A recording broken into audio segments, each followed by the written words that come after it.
Hey all, this is Excellent the Star Wars guy. Don't you hate it when the fridge is filled with Star Wars figures and then you wonder why you don't have food?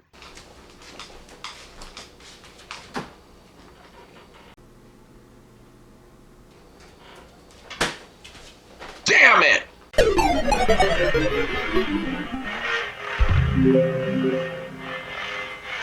Welcome back to a bunch of reviews I've been doing for the Star Wars The Bad Batch. It's been sort of a mixed bag so far. There have been episodes leaving me go meh, and other episodes that get me really pumped. How does this episode fare? Comment down below and tell me what you thought.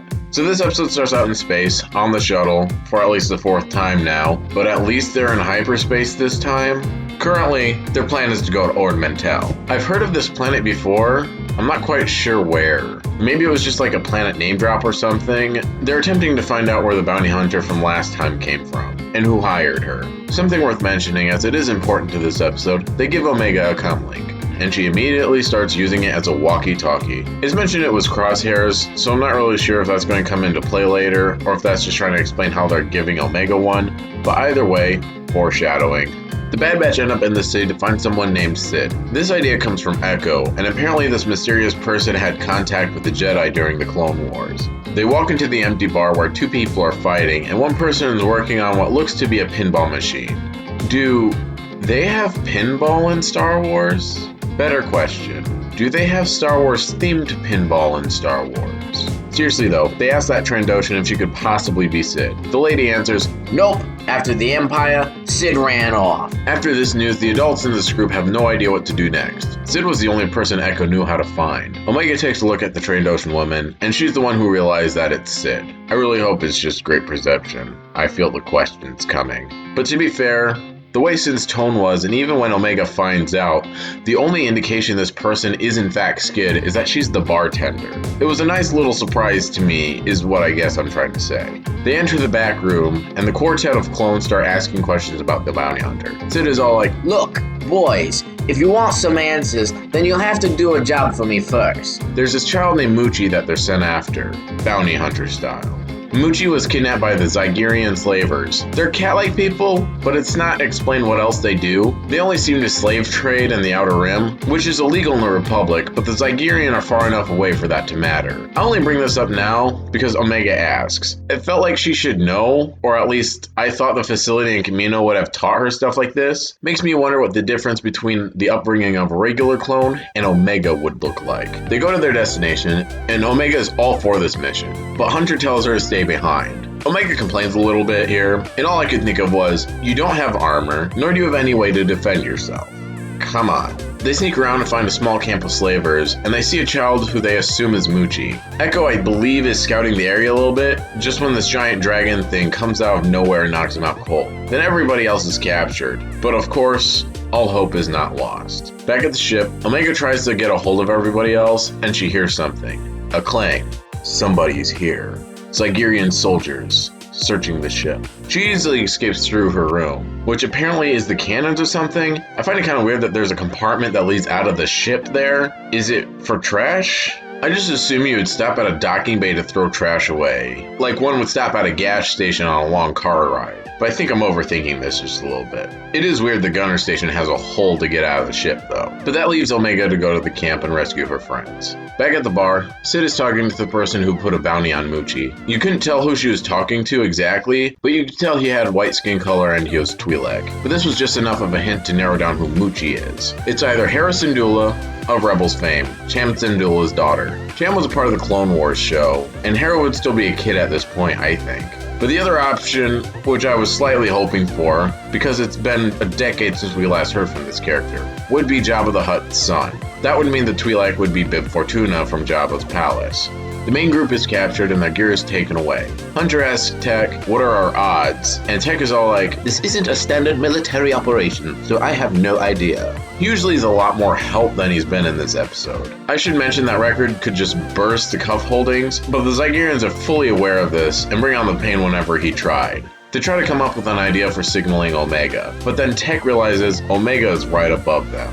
Echo replies to this realization with, if we had our gear, this would be a very different story from you. Of course talking to his captors. and Omega gets the hint. She inches towards the pile of helmets and weapons when she notices something in a cage. She starts messing with the lock just when she's caught by the guards. Omega shows the guards something. The lock. Out comes this familiar beast. It's a baby Rancor. I love knocking these things down in the Force Unleashed. Once I found this out, I was like, oh, that kind of makes sense. I don't exactly know the lifespan of a Rancor, and it gives this giant beast a name. Sort of adorable, like Fluffy from Harry Potter. So this little thing, that still manages to be bigger than Wrecker, starts going absolutely mad. She runs around causing mayhem. Of course, Wrecker uses this distraction to rip off his bondages and help the others get out. With the Bad Batch free, they free the other slaves as well. Echo and Omega lead the way back to the ship. That flying dragon thing from earlier belonged to the boss of this camp, and it starts swooping around to fight Muchi. But Muchi isn't having any of that, and she easily takes down the mean-looking Dragonite. Fact, Muchi is queen of the monsters. The Bad Batch left to take this rampaging Rancor back to Sid, so I believe Tech uses his Google smart glasses to look up the Rancors or something, because he informs them that they basically have to take it down for it to obey them. Gotta catch them all, I guess. So Tech sends out Wrecker.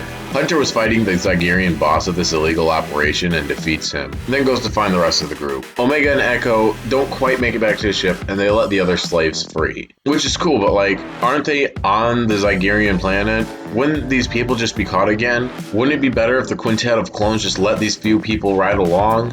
Next question. Did the Bad Batch even leave Ord Mantell? Just thought that these things could have been better established in this episode. The end of the battle between Wrecker and Muchi happens. By this point, it's like two drunks slapping each other, with both of them falling over. I assume they wait a couple minutes so poor Wrecker can have a nap. So once again back at the bar, we find out that the contact was indeed Bib Fortuna. Which when I saw the Rancor I already knew. He comes for the bounty, and to possibly kill Sid if she hasn't delivered. Sid is all like, Hey, have I ever lied to you before? Have patience, buddy. and there's a ruckus outside. The faulty lot of clones return Mushi to Bib Fortuna, and all is okay, for the moment. Sid pays Hunter their cut of bounty, and gives what she knows about the bounty hunter. Her name was Fennec Shan, and I guess she just started doing jobs at this point, but already has a giant reputation. I still don't know at this point who her employer is. Sid offers for them to take another job, but Hunter refuses. Sid recognizes that these guys must be on the run, but she's very good at keeping secrets, she reassures us.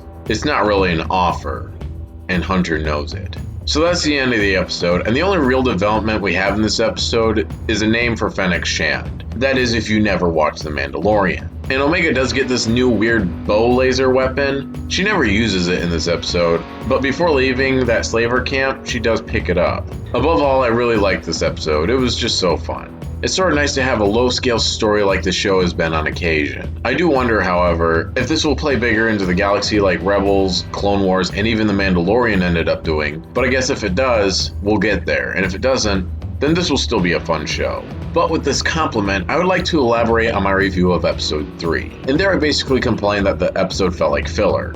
I only meant that in terms of what the Bad Batch were doing in that particular episode. Whenever the Empire was on screen, the episode got very interesting and felt like it was doing something for the story being told. The problem I actually have with episode 3 is I felt like the episode's focus was more on rather boring parts that didn't really add much to the overall story, when it should have been more on the Empire side of the story for that particular episode. I may have said differently in that review, but I didn't realize how much better that episode would have been if they cut the Bad Batch time in half and just focused on the Empire. Something worth mentioning, and I believe it's at the beginning of the episode, but Record's seen holding his head again.